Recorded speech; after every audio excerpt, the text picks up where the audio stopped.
Right.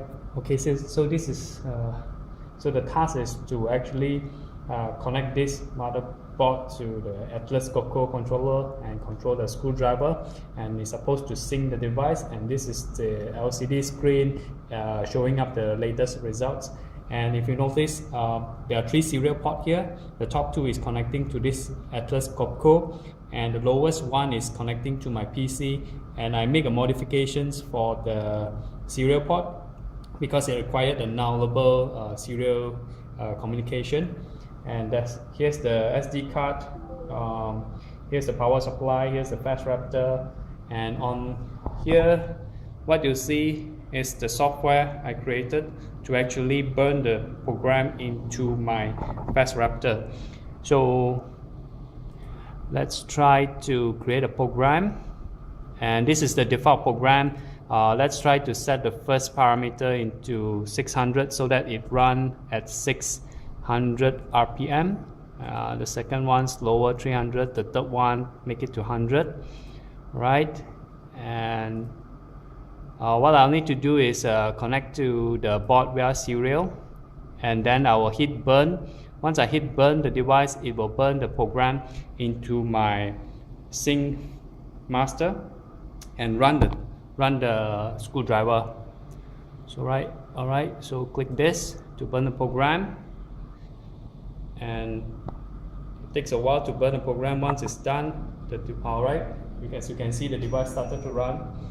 And I think I'm having some trouble with this Atlas Copco. It's not functioning as quite well, but anyway, this is good. So here's how the device sync to each other, working on program 1. And after this, once the step 0 is done, it will shift to step 2. Kind of like manually simulate how the screwdriver works. As you can see, it goes into step 2. Yeah, like I said, this device, something wrong with the screwdriver. Well, let's get back. Okay.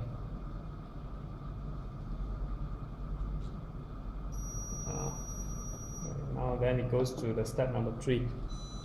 Right, so what I will do now is, because this is not working so well, I'm going to reset my system this round, and instead of using both, I'm going to try control only the screwdriver A. What I need to do to have that is just press on the use A only button. Once I press that once, and I hit as you can see, this is the control panel where you can start the device and stop it and start it again. Right, so as you can see, it will start on its own and go to the next program on its own, until it finish. Right, so basically, yeah, by the way, if let's say you wanted to stop the screwdriver halfway from your PC, you can do that. You can unscrew the device, stop it. As you can see, I stop it and unscrew the device, stop it, and then play, stop again. And from the program itself,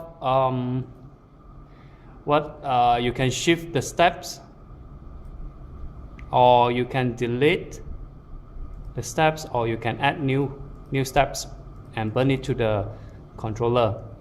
Right? And I'm working on a way to actually download the program from my SD card, SyncMaster SD card, and also plotting the graph of the results I get from my SyncMaster.